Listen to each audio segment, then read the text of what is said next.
Everyone, आज के class में हम लोग डिस्कस करेंगे tangent and normal. Application of derivative का ही ये एक पार्ट है। टेंजेंट क्या है और नॉर्मल क्या है। जैसे ये हमारा कोई कर्व यानी ये सर्कल है, हमारा वृत्त है, और इस सर्कल को यदि कोई लाइन स्पर्श करते हुए यानी टच करते हुए किसी पॉइंट पे यदि पास होती हो तो इसी लाइन को बोला जाता है टेंजेंट, और हिंदी में इसको हम लोग स्पर्श रेखा बोलते हैं। और इस पॉइंट पे यदि आप नॉर्मल को गिराते हैं, हम लोग फिजिक्स में बहुत नॉर्मल वाला पॉइंट पढ़े होंगे। नॉर्मल को हिंदी में बोला जाता है अभिलंब। तो यदि कोई सर्कल को कोई लाइन यदि टच करते हुए पास करता है तो उसको हम लोग इंग्लिश में टेंजेंट और हिंदी में इसको स्पर्श रेखा बोला जाता है, और उस पर अभिलंब जो डाला जाता है उसी को इंग्लिश में हम लोग नॉर्मल कहते हैं। तो यही है हम लोगों का tangent and normal. Tangent and normal chapter को पढ़ने से पहले हम लोग स्लोप के बारे में जानेंगे। स्लोप होता क्या है? स्लोप का हिंदी मीनिंग होता है ढाल, ढलाव जिसको हम लोग कहते हैं। स्लोप होता क्या है? If a line makes an angle theta with the positive direction of x axis then tan theta is called slope.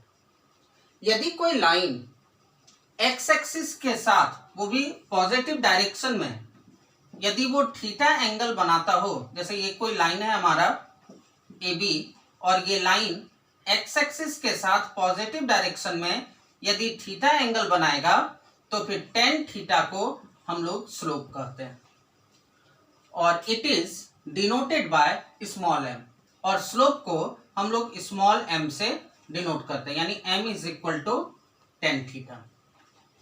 तो स्लोप होता क्या है कि यदि कोई लाइन एक्स एक्सिस के साथ पॉजिटिव डायरेक्शन में यदि वो थीटा एंगल बनाएगा तो tan थीटा को हम लोग स्लोप कहेंगे, और स्लोप को स्मॉल m से डिनोट किया जाता है। यदि कोई लाइन एक्स एक्सिस के साथ पॉजिटिव डायरेक्शन में यदि वो अल्फा एंगल बनाए तो फिर उसका स्लोप क्या होगा? तो m is equal to tan alpha. यदि वो बीटा एंगल बनाता हो एक्स एक्सिस के साथ यदि कोई लाइन, तो उसका स्लोप क्या होगा? तो m is equal to tan beta. यदि कोई लाइन एक्स एक्सिस के साथ 45 डिग्री का एंगल बना रहा है तो फिर उसका स्लोप क्या होगा? तो m is equal to tan 45 degree, और tan 45 का वैल्यू होता है हमारा 1, यानी m इज इक्वल टू 1 हो जाएगा। क्लियर? तो अभी हम लोग देखें कि यदि कोई लाइन एक्स एक्सिस के साथ थीटा एंगल बनाएगा तो उस लाइन का स्लोप होता है tan थीटा, यानी m is equal to tan theta. यहां पर अब हम लोग देखते हैं, जैसे ये हमारा एक्स एक्सिस और वाई एक्सिस, ये ओरिजिन हो गया मूल बिंदु। कोई लाइन यदि ओरिजिन से होते हुए पास करे और ये पॉइंट यदि हमारा एक्स और वाई कोऑर्डिनेट का हो, और ये लाइन एक्स एक्सिस के साथ यदि थीटा एंगल बना रही है तो इस लाइन का स्लोप होगा, यानी m is equal to tan theta. Slope को हम लोग स्मॉल m से डिनोट करते हैं। ये पॉइंट हमारा एक्स वाई का है, ये ए पॉइंट और ये बी पॉइंट नाम दे दिए इसका। इस ए पॉइंट से एक्स एक्सिस पे परपेंडिकुलर डालते हैं, परपेंडिकुलर डालेंगे। ये हमारा एक्स वाई कोऑर्डिनेट है, तो यहां से यहां तक का डिस्टेंस हो जाएगा हमारा x, और ये डिस्टेंस हो जाएगा हमारा y। हम लोग जानते हैं tan theta is equal to क्या होता है ट्रिगो रेशियो में? tan theta is equal to p by b, perpendicular by base. तो थीटा के सामने वाले साइड को हम लोग परपेंडिकुलर कहते हैं, और 90 डिग्री के सामने वाले को h, और ये जो थर्ड साइड है हमारा वो हमारा b का लगा, यानी बेस, आधार। तो tan theta is equal to क्या हो जाएगा? p by b। तो p हो गया हमारा y और b हो गया हमारा x।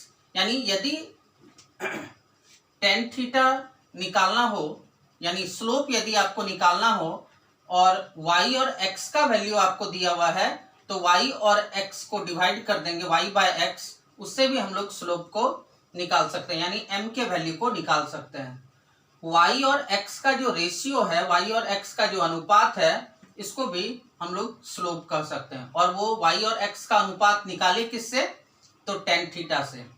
यहाँ पर एक राइट एंगल ट्रायंगल बन रहा है ना, समकोण त्रिभुज, इससे हम लोग टेन थीटा निकाल लिए। टेन थीटा इज इक्वल होता है p बाय b, तो थीटा के सामने वाले साइड को p और ये हमारा b हो जाएगा।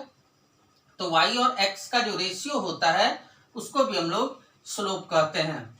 या y और x का रेशियो तो हमारा dy बाय dx भी है, dy डेल्टा y, यानी y का ये छोटा रूप है और dx जो है हमारा वो x का छोटा रूप होता है।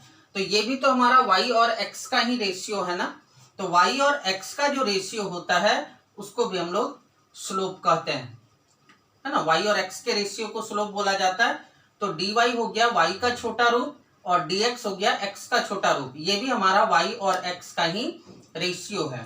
तो इससे भी हम लोग स्लोप को निकाल सकते हैं। यानी स्लोप को निकालने का आपके पास तीन तरीका हो गया।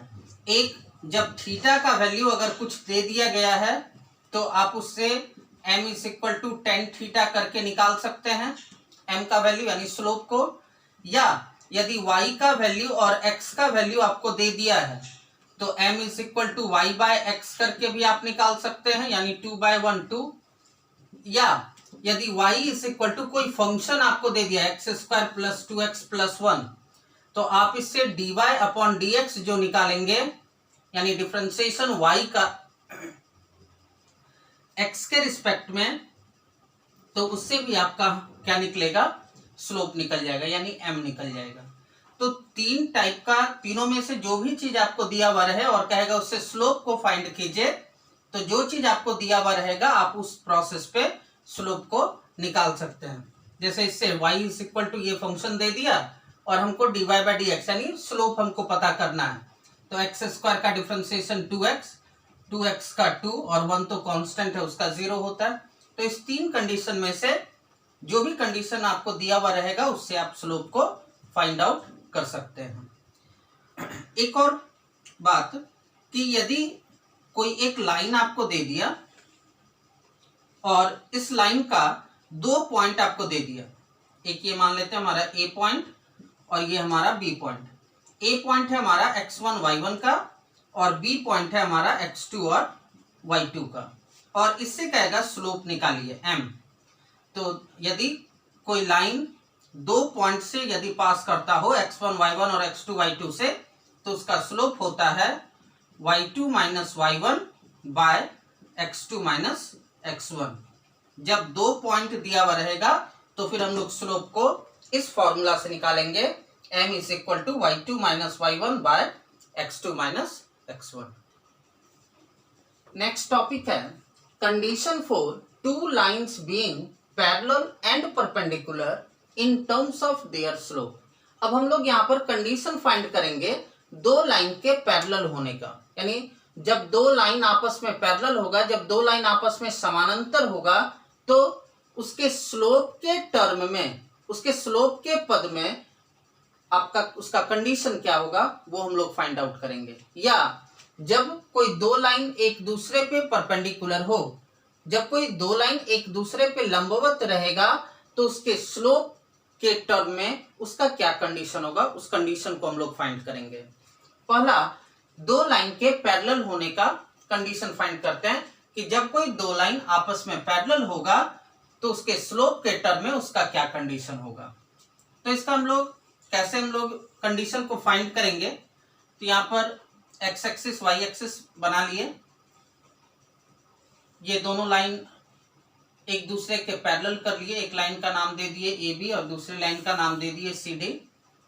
और यहाँ पर मान लेते हैं कि A B line x axis के साथ अल्फा एंगल बना रही है और ये जो सी डी लाइन है वो हमारा एक्स एक्सिस के साथ पॉजिटिव डायरेक्शन में बीटा एंगल बना रहा है। एक लाइन जो ए बी है, यहाँ पर दो लाइन है तो दो स्लोप होगा, पहले लाइन का स्लोप अलग होगा, दूसरे लाइन का स्लोप अलग होगा। तो एक लाइन के स्लोप को मान लेते हैं m1 और दूसरे लाइन के स्लोप को मान लेते हैं m2। ये हम लोग लेट कर लिए, तो जो चीज लेट की उसको लिख देंगे हम लोग, let m1 and m2 are two slopes of the line AB and CD respectively। यहाँ पर हम लोग मान लिए कि पहले लाइन AB का स्लोप है हमारा M1 और दूसरी लाइन CD का स्लोप है हमारा M2।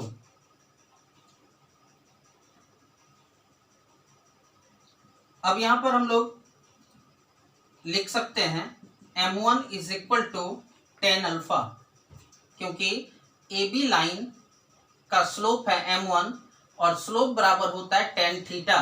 जब कोई लाइन एक्स एक्सिस के साथ थीटा एंगल बनाता है तो उसका स्लोप होता है tan theta.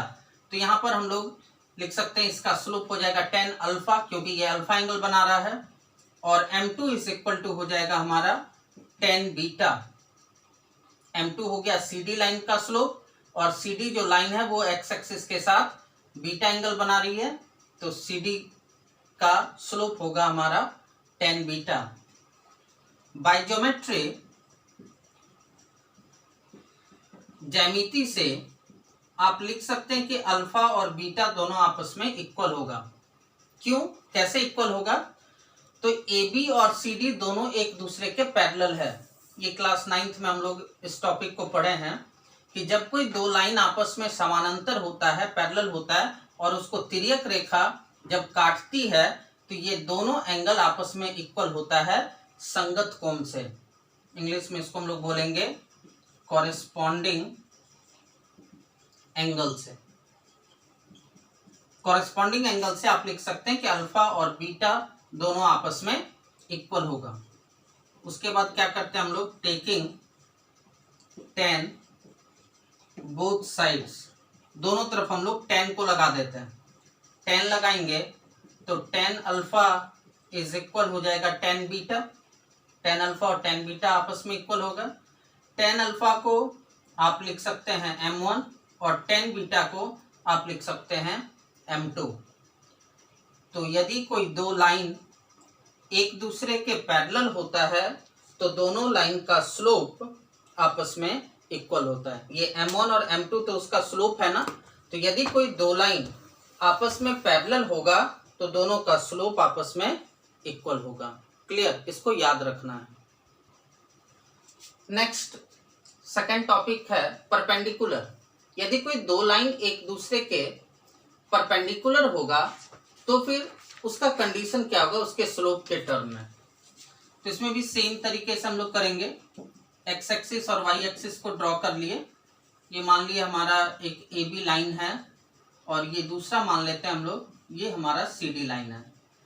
AB line x axis के साथ अल्फा एंगल बना रहा है, और ये CD लाइन एक्स एक्सिस के साथ पॉजिटिव डायरेक्शन में बीटा एंगल बना रहा है, और ये दोनों लाइन एक दूसरे पे परपेंडिकुलर है, यानी ये एंगल हमारा 90 डिग्री का बन रहा है। तो कंडीशन क्या होगा उसके स्लोप के टर्म में, वो हम लोगों को बताना है। मान लेते हैं जो हमारा AB लाइन है, AB लाइन का स्लोप है M1 और CD लाइन का स्लोप है हमारा M2। इस चीज को लिख देंगे हम लोग, let AB and CD are two lines which makes an angles alpha and beta with the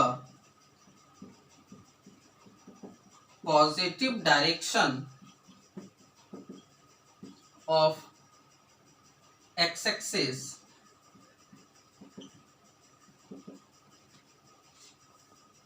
and फिर यहाँ पर लेट करते हैं M1 and M2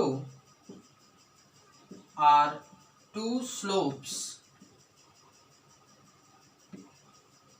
of the line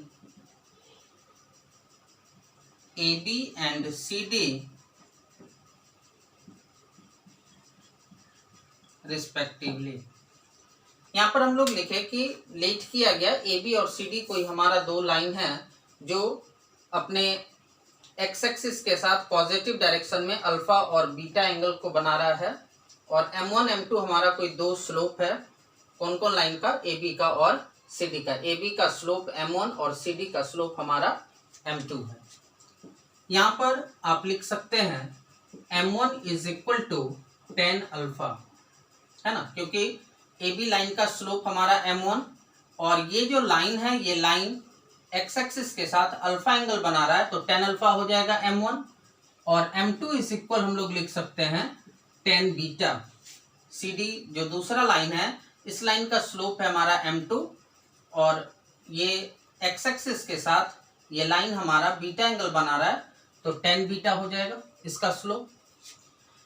अब यहाँ पर चलेंगे bye geometry,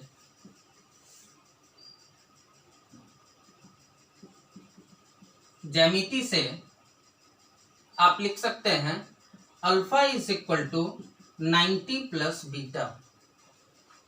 alpha is equal to 90 plus beta कैसे? क्लास 10th लेवल में ही हम लोग ये चीज पढ़े थे कि किसी ट्रायंगल का जो ये बाहर वाला एंगल होता है वो अपने सामने वाले दोनों एंगल के सम के इक्वल होता है। क्लास 10th लेवल का ही ये कंसेप्ट है हम लोगों का। हिंदी में इसको बोलते हैं कि ये जो बहिष्कोण है वो अपने अभिमुख अंतः दोनों कोणों के योगफल के बराबर होता है, इसलिए लिखे alpha is equal to 90 plus beta geometry से। इसके बाद इसमें हम लोग करते क्या है, टेकिंग 10 बोथ साइड्स, दोनों तरफ हम लोग 10 को लगा देंगे। 10 लगाएंगे तो 10 अल्फा इज इक्वल हो जाएगा 10 90 plus beta, then 10 alpha is equal हो जाएगा 10 90 प्लस बीटा होगा माइनस कॉट बीटा। 90 का फॉर्म है तो 10 से वो कॉट में चेंज होगा, सेकंड क्वाड्रेंट में आ जाएगा ना 90 प्लस बीटा, तो सेकंड क्वाड्रेंट में 10 हमारा नेगेटिव होता है, माइनस कॉट बीटा।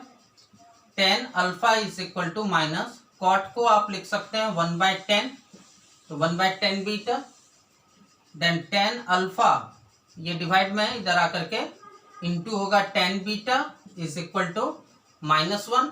10 अल्फा को हम लोग लिख सकते हैं m1 इंटू 10 बीटा को हम लोग लिख सकते हैं m2 इज इक्वल टू -1। तो यदि किसी दो लाइन के स्लोप को मल्टीप्लाई करने के बाद -1 आता हो तो हम लोगों को समझना है कि वो दोनों लाइन एक दूसरे पे परपेंडिकुलर है। ये कंडीशन हम लोगों का निकला। यदि कोई किसी भी दो लाइन को यदि कहेगा परपेंडिकुलर प्रूफ कीजिए तो हम लोग क्या करेंगे, दोनों के स्लोप को निकाल लेंगे, m1 और m2 को निकालने के बाद दोनों को इंटू कर देंगे, मल्टीप्लाई करेंगे और मल्टीप्लाई करने के बाद यदि वो -1 के इक्वल आता है तो कहेंगे कि दोनों लाइन एक दूसरे पे परपेंडिकुलर है। क्लियर? नेक्स्ट टॉपिक है नोट पॉइंट, लिखा गया 4 note point. Number 1, if two lines are parallel then their slopes are equal. अभी हम लोग जो कंडीशन देखे कि जब कोई दो लाइन पैरेलल होता है तो दोनों का स्लोप आपस में इक्वल होता है, that is m1 is equal to m2। उसी चीज को नोट पॉइंट में लिख दिया गया। Number 2, if two lines are perpendicular, यदि कोई दो लाइन एक दूसरे पे परपेंडिकुलर होगा then product of their slopes becomes -1। यदि कोई दो लाइन एक दूसरे पे परपेंडिकुलर होता है तो दोनों के स्लोप को मल्टीप्लाई करने पे वो -1 के इक्वल होगा। ये भी हम लोग अभी देखे थे कंडीशन कैसे आया था। Number 3, if a line is parallel to x axis, यदि कोई लाइन एक्स एक्सिस के पैरेलल होगा, देखते हैं इसका हम लोग फिगर। यदि कोई लाइन एक्स एक्सिस के पैरेलल होगा, ये हमारा एक्स एक्सिस, ये हमारा वाई एक्सिस, एक्स एक्सिस के पैरेलल होगा, ठीक है। जब वो एक्स एक्सिस के पैरेलल है तो वहां पर दोनों के बीच का एंगल कितना डिग्री बनेगा, यानी इस लाइन और इस एक्स एक्सिस के बीच कितना डिग्री का एंगल, तो वहां पर एंगल तो 0 डिग्री हो जाएगा, यानी थीटा हमारा 0 डिग्री। और उसका स्लोप क्या होता है, m इज इक्वल टू होता है tan थीटा, यानी m इज इक्वल टू हो जाएगा tan 0 डिग्री और tan 0 का वैल्यू कितना होता है 0। तो वही लिखा गया, if a line is parallel to x axis, यदि कोई लाइन एक्स एक्सिस के पैरेलल होगा, एक्स एक्सिस के अगर समानांतर होगा, और या परपेंडिकुलर टू वाई एक्सिस, जब वो एक्स एक्सिस के पैरेलल है, एक्स एक्सिस के समानांतर है, तो वो स्वाभाविक है कि वो वाई एक्सिस पर तो परपेंडिकुलर होगा ही।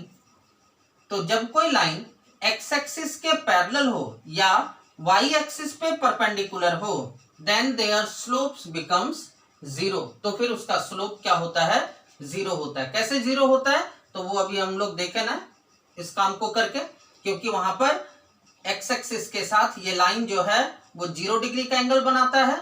स्लोप हम लोग कहते किसको है, स्लोप कहते हैं कि यदि कोई लाइन एक्स एक्सिस के साथ थीटा एंगल बनाता हो तो फिर हम लोग स्लोप कहते हैं m is equal to tan theta, m को ही स्लोप बोला जाता है। तो स्लोप होता है हमारा टेन थीटा, कब, जब वो लाइन एक्स एक्सिस के साथ थीटा एंगल बनाएगी तो फिर होगा स्लोप उसका टेन थीटा। लेकिन यहां पर कहा जा रहा लाइन जो है वो एक्स एक्सिस के पैरेलल है, पैरेलल है यानी ये लाइन इस एक्स एक्सिस को किसी भी पॉइंट पे इंटरसेप्ट नहीं करेगी, एक दूसरे को नहीं काटेगी। तो जब एक दूसरे को काट ही नहीं रही है तो दोनों के बीच का एंगल थीटा हो जाएगा 0 डिग्री। जब थीटा 0 डिग्री तो स्लोप होता है हमारा टेन थीटा, और थीटा का वैल्यू 0, तो टेन 0 का वैल्यू 0, तब उसका स्लोप किसके इक्वल होगा, 0 के इक्वल होगा। वही उसी चीज को लिखा गया। Number 4, if a line is perpendicular to x axis. अब यहां पर यदि कोई लाइन एक्स एक्सिस पे परपेंडिकुलर हो, परपेंडिकुलर यानी लंब हो, किस पे लंब हो, तो एक्स एक्सिस पे वो लंबवत हो। जब एक्स एक्सिस पे लंब है तो एक्स एक्सिस के साथ कितना डिग्री का एंगल, 90 डिग्री का, यानी थीटा हो गया 90 डिग्री। तो टेन 90 और टेन 90 का वैल्यू क्या होता है हमारा, अनडिफाइंड यानी इंफिनिटी। तो if a line is perpendicular to x axis, यदि कोई लाइन एक्स एक्सिस पे परपेंडिकुलर होगा और या पैरेलल टू वाई एक्सिस, या वो वाई एक्सिस के पैरेलल हो जाए, then their slope becomes undefined, तो फिर उसका स्लोप जो है हमारा अनडिफाइंड हो जाता है, यानी m is equal to infinity. इस पॉइंट को, 4 पॉइंट को हम लोग याद रखेंगे। एक और इसमें पॉइंट बच गया है, उसको भी हम लोग लिख लेते हैं। नंबर 5, स्लोप, यदि हम लोग देखें स्लोप ऑफ टेंजेंट, टेंजेंट का स्लोप, टेंजेंट हो गया स्पर्श रेखा, और स्लोप ऑफ नॉर्मल, नॉर्मल का स्लोप, दोनों के स्लोप को इंटू करने पर किसके इक्वल होगा, तो दोनों के स्लोप को इंटू करने पर वो -1 के इक्वल होगा। कैसे -1 के इक्वल होगा, अभी हम लोग देखे थे कि टेंजेंट किसको कहते हैं और नॉर्मल किसको कहते हैं। टेंजेंट बोलते हैं हम लोग स्पर्श रेखा को, और नॉर्मल उस पर जो लंब गिराया जाता है, यानी टेंजेंट और नॉर्मल के बीच का एंगल होता है 90 डिग्री का, 90 डिग्री का। और अभी हम लोग कंडीशन को देखे थे कि जब कोई दो लाइन एक दूसरे पे परपेंडिकुलर होता है, यानी 90 डिग्री का जब एंगल बनाता है, तो दोनों के स्लोप को गुना करने पर किसके इक्वल होता है, -1 के इक्वल। तो वही 5 नंबर पॉइंट में लिखा गया कि स्लोप ऑफ टेंजेंट, ये जो हमारा टेंजेंट है इसका स्लोप, और स्लोप ऑफ नॉर्मल, ये जो हमारा नॉर्मल है अभिलंब जो डाला गया, इस नॉर्मल का स्लोप, तो दोनों के बीच का एंगल तो 90 डिग्री, तो दोनों के स्लोप को जब इंटू करेंगे तो वो किसके इक्वल होगा, -1 के इक्वल। स्लोप ऑफ टेंजेंट को हम लोग m बोल देते हैं, m उसको डिनोट कर दिया, स्लोप ऑफ टेंजेंट को into slope of normal is equal to -1। तो slope of normal is equal to क्या हो जाएगा, slope of normal is equal to हो जाएगा -1/m, m इधर इनटू में है तो इक्वल के दूसरे साइड जाएगा तो वो डिवाइड में हो जाएगा। तो slope of normal is equal to -1/m। जब भी आपको स्लोप ऑफ नॉर्मल आपको निकालने के लिए दिया जाएगा तो हम लोग पहले m निकाल लेंगे, m यानी स्लोप ऑफ टेंजेंट, और स्लोप ऑफ टेंजेंट निकालने के बाद स्लोप ऑफ नॉर्मल को निकालेंगे -1/m, इस फॉर्मूला का यूज करके। क्लियर। नेक्स्ट टॉपिक है एंगल बिटवीन टू लाइंस। अब हम लोग यहाँ पर दो लाइन के बीच एंगल को फाइंड करने के लिए सीखेंगे कि दो लाइन के बीच एंगल कैसे फाइंड किया जाएगा इन टर्म्स ऑफ स्लोप्स।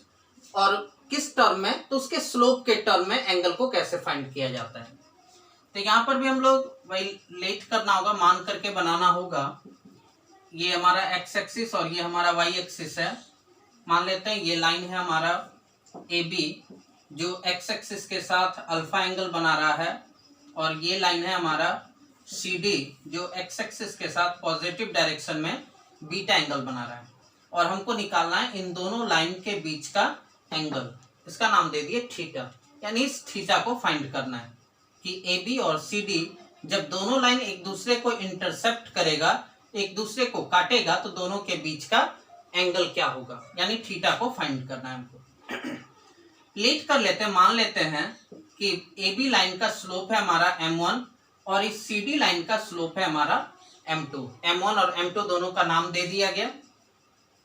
उसी चीज को हम लोग लिख लेते हैं यहाँ पे, let A B and C D are two lines which makes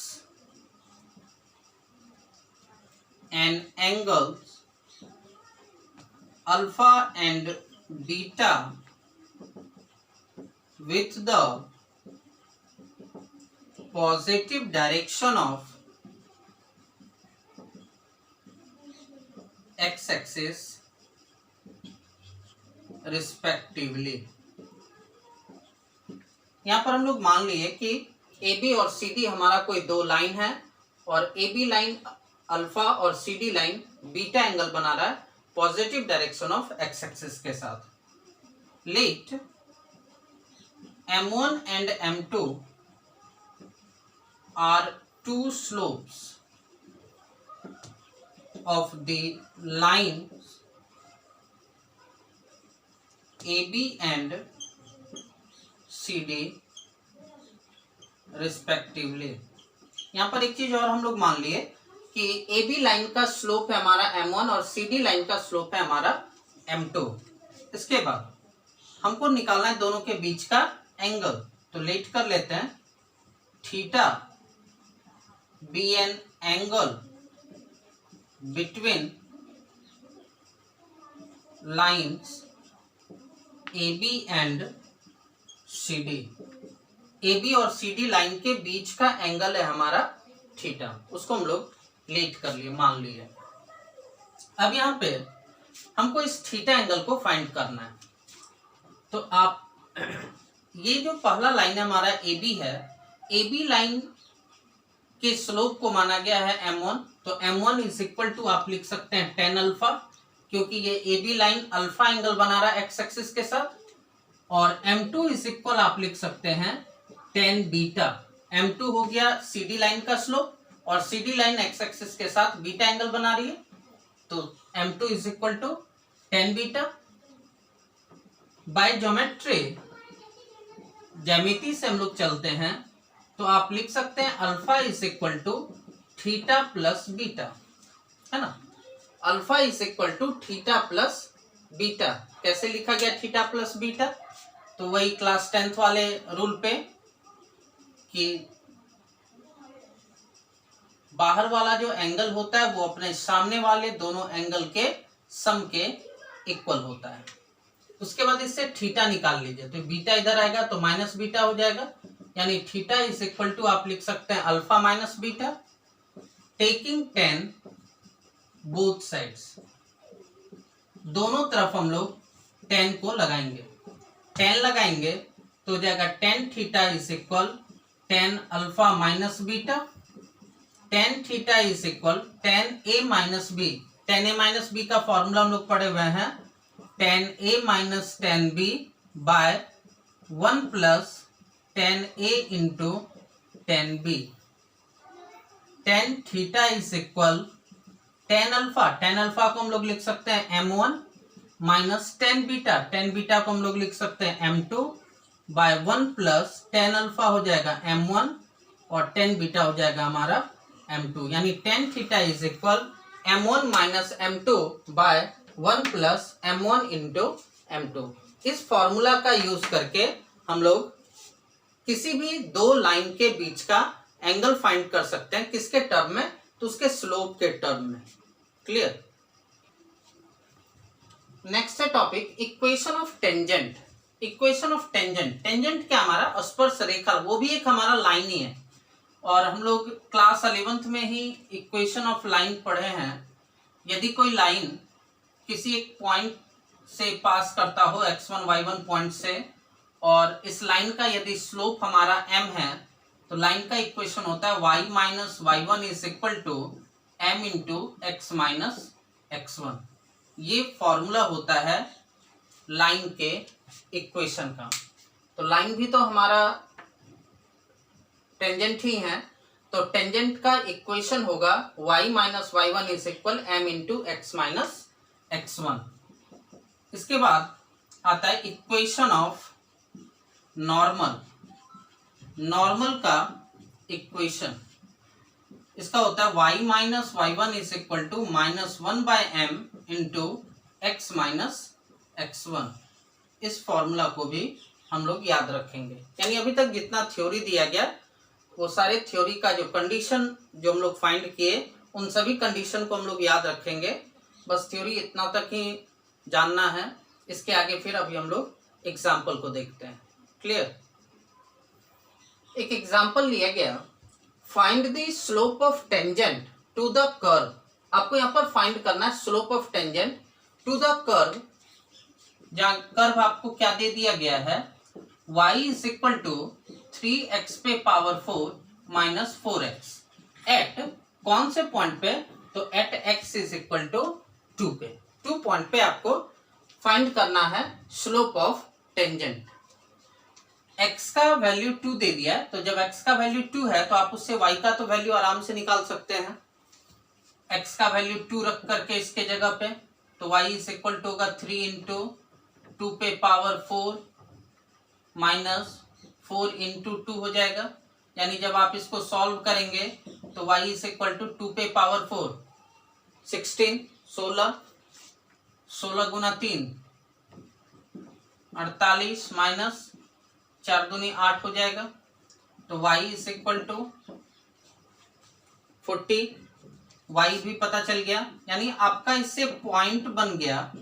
point तो हमारा बनता है xy का ना, तो x का वैल्यू हो गया हमारा कितना 2, और x को जब पुट किए तो y का वैल्यू निकला हमारा 40।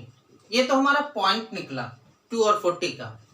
यहाँ पर हम लोगों को स्लोप ऑफ टेंजेंट निकालना है, तो स्लोप ऑफ टेंजेंट निकालेंगे कैसे, तो y is equal to function जो दिया गया हम लोगों का 3x पे पावर 4 माइनस 4x, वहां पर आपको बताया गया था कि स्लोप को अगर निकालना हो तो आप tan थीटा से भी निकाल सकते हैं, dy अपॉन dx से भी निकाल सकते हैं, या y बाय x इससे भी निकाला जा सकता है। तो जब y is equal to function आपको x के टर्म में दिया हुआ रहेगा ना, तो उसके लिए हमेशा हम लोग dy बाय dx करके उसके स्लोप को फाइंड करेंगे।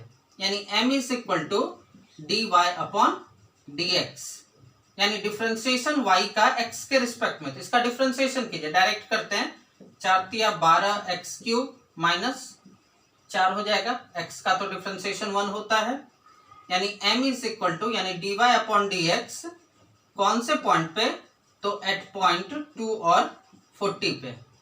पॉइंट हमारा 2 और 40 का है, यानी x का वैल्यू 2 है और y का वैल्यू 40 है। तो यहाँ पर x और y जो भी दिया हुआ रहेगा उसके वैल्यू को उसके जगह पे पुट कर देंगे।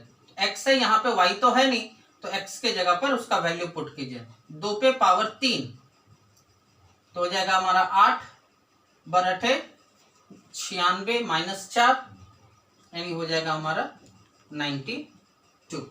इसका सॉल्यूशन 92, यानी इसका स्लोप निकल गया हम लोगों का 92। क्लियर। नेक्स्ट एग्जांपल है, find the slope of the curve. आपको यहाँ पर इस कर्व का स्लोप फाइंड करना है, यानी m का वैल्यू निकालना है एट पॉइंट, कौन से पॉइंट पे, at point x is equal to 1 point पे। गिवन है, अर्थात दिया गया हम लोगों को y square is equal to x। यहाँ पर x का वैल्यू कितना दे दिया आपको, x का वैल्यू दे दिया 1, तो इससे y हमारा निकल जाएगा। x का वैल्यू 1 रख दिए तो y स्क्वायर इक्वल टू 1, तो y इज इक्वल, स्क्वायर उधर जाएगा तो अंडर रूट 1 और रूट से बाहर जो भी नंबर निकलता है उसके आगे प्लस और माइनस का साइन हम लोग लगाते हैं, यानी y का वैल्यू +1 भी निकला और -1 भी निकला। तो इससे हमारा 2 पॉइंट बन जाएगा। कौन कौन सा 2 पॉइंट? x का वैल्यू +1 तो y का भी वैल्यू +1, एंड एक दूसरा बनेगा x का वैल्यू +1 तो y का वैल्यू हमारा -1, यानी इससे हमारा 2 पॉइंट बन जाएगा, एक 1 1 का और एक 1 और -1 का। ये पॉइंट हमारा निकल गया। अब dy अपॉन, हमको स्लोप निकालना है ना, तो स्लोप कहते हैं हम लोग dy अपॉन dx को। इक्वेशन है y² = x, differentiating both sides with respect to x। हम शॉर्ट में लिखे, आपको शॉर्ट में नहीं लिखना है, उसको लॉन्ग में लिखना है।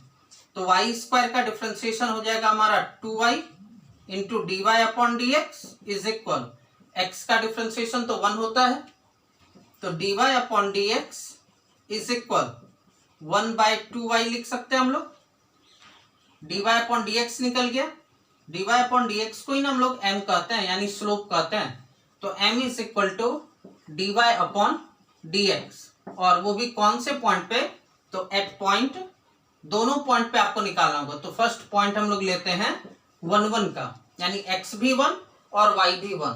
तो dy upon dx is equal, जो भी निकला इधर x y का वैल्यू हम लोग पुट कर देंगे, जो भी यहाँ दिया, यहाँ पर y दिया हुआ है, x तो है नहीं, तो x का वैल्यू नहीं रख करके y का वैल्यू उसके जगह पे रख देंगे। और y का वैल्यू कितना है हमारा? 1, तो y का वैल्यू रखेंगे 1, 1 इंटू 2 तो 2 ही हो जाएगा, यानी 1/2। एक m निकल गया, यानी m1 नाम दे देते हैं। एक और स्लोप हमारा निकलेगा, यानी dy अपॉन dx एट कौन से पॉइंट पे इस बार? तो 1 और -1, 1 और -1 पे। अब दूसरे पॉइंट पे निकालेंगे तो एक दूसरा स्लोप निकलेगा। तो 2 स्लोप निकला, इसलिए एक स्लोप का नाम रख दिए m1 और दूसरे स्लोप का नाम रख दिए हम लोग m2। तो इसका स्लोप क्या होगा? dy अपॉन dx आया 1/2y, तो y का वैल्यू यहां पर कितना है? -1, तो -1 से इंटू करेंगे तो -1/2 हो जाएगा। तो यही हो गया इसका सॉल्यूशन, यानी इसका स्लोप हम लोगों को फाइंड आउट हो गया। क्लियर? नेक्स्ट एग्जांपल है, prove that the tangent to the curve y² = 2x at the points where x = 1/2। यहाँ पर पॉइंट आपको दे दिया x = 1/2 का, और कर्व क्या दे दिया है हम लोगों को? गिवन है y² = 2x और x का वैल्यू है हमारा 1/2। तो x का जब वैल्यू रखेंगे तो y का वैल्यू इससे निकलेगा 2 इंटू 1/2, यानी y² ये 2 कटेगा तो 1 हो जाएगा। y² = 1 तो y = प्लस और -1 आएगा। यहाँ पर y का 2 वैल्यू निकला, जब 2 वैल्यू निकला तो पॉइंट भी तो हमारा 2 बनेगा। पॉइंट्स क्या क्या बन जाएगा? एक बनेगा 1/2 और 1 का, एंड दूसरा बनेगा 1/2 और -1 का। 2 पॉइंट बना, जब 2 पॉइंट बना तो इससे हमारा 2 स्लोप भी बनेगा, m1 और m2 2 स्लोप बनेगा। कहा जा रहा है इसमें प्रूफ करने के लिए, क्या प्रूफ करना है? Proof that the tangent to the curve y² = 2x at the points where x = 1/2 are at right angles. कहा जा रहा है इससे जो हमारा 2 स्लोप निकलेगा m1 और m2, वो दोनों स्लोप एक दूसरे को राइट एंगल पे इंटरसेप्ट कर रहा है। राइट एंगल कहने का मतलब 90 डिग्री का एंगल, और 90 डिग्री का एंगल है, इसका मतलब है कि दोनों एक दूसरे पे परपेंडिकुलर है। और परपेंडिकुलर होने का कंडीशन क्या था कि m1 और m2 दोनों को अगर इंटू करने पर -1 के इक्वल हो गया तो हम लोग कहेंगे कि दोनों एक दूसरे पे परपेंडिकुलर है। तो हम लोग करेंगे क्या? इससे दोनों का स्लोप फाइंड कर लेंगे। एक m1 और m2 दोनों निकाल के दोनों को इंटू करेंगे, और इंटू करने के बाद यदि वो -1 के इक्वल आया तो कहेंगे कि दोनों राइट एंगल पर है, और यदि m1 और m2 को इंटू करने पर -1 नहीं आया तो कह देंगे कि वो दोनों राइट एंगल पे नहीं है। क्लियर? तो आते हैं हम लोग क्वेश्चन पे, क्वेश्चन को सॉल्व करते हैं। इक्वेशन है y² = 2x का, differentiating both sides with respect to x, x के रिस्पेक्ट में डिफरेंशिएशन करेंगे तो y² का differentiation 2y into dy upon dx is equal 2 तो कांस्टेंट बाहर, x का डिफरेंशिएशन 1 होता है, ये 2 तो हमारा कैंसिल हो जाएगा। Then dy upon dx is equal to 1/y हो जाएगा, y इंटू में इधर आकर के डिवाइड होगा। dy अपॉन dx हम लोग निकाल लिए, यानी ये स्लोप हमको पता चल गया। और यहाँ पर 2 पॉइंट है ना, तो दोनों पॉइंट पे हम लोग बारी बारी से निकालेंगे। पहले m1 निकालते हैं, यानी dy अपॉन dx कौन से पॉइंट पे, तो एट पॉइंट 1/2 और 1 पे, फर्स्ट वाले पॉइंट पे। तो यहाँ पर केवल y है, तो y का वैल्यू हमारा 1, तो 1/1, तो m1 हो जाएगा हमारा 1। अब हम लोग m2 को फाइंड करेंगे, दूसरे स्लोप को, यानी dy अपॉन dx एट कौन से पॉइंट पे, तो दूसरा वाला पॉइंट हमारा 1/2 और -1 का, तो उस पॉइंट पे चेक करेंगे। तो यहाँ पर m है हमारा, यानी dy अपॉन dx 1/y, और y का वैल्यू है -1, तो 1/-1, तो सॉल्व करेंगे तो -1 आएगा, 1/-1 करेंगे तो -1। अब दोनों के स्लोप को इंटू करके देख लीजिए, m1 इंटू m2, m1 है हमारा 1 और m2 निकला -1, तो m1 into m2 is equal to -1 हो जाएगा, 1 इंटू -1। तो चूंकि m1 और m2 को गुना करने पर वो -1 के इक्वल आया, इसलिए ये दोनों एक दूसरे पे राइट एंगल पे है ना। कंडीशन में भी हम लोगों का वही निकला था कि दोनों यदि इंटू करने पे -1 आएगा तो परपेंडिकुलर होगा, यानी 90 डिग्री का एंगल, 90 डिग्री यानी राइट एंगल्स, हाँ। इसलिए हम लोग लिख सकते हैं both tangents are at right angles, दोनों टेंजेंट हमारा जो है वो राइट एंगल पे होगा। क्लियर।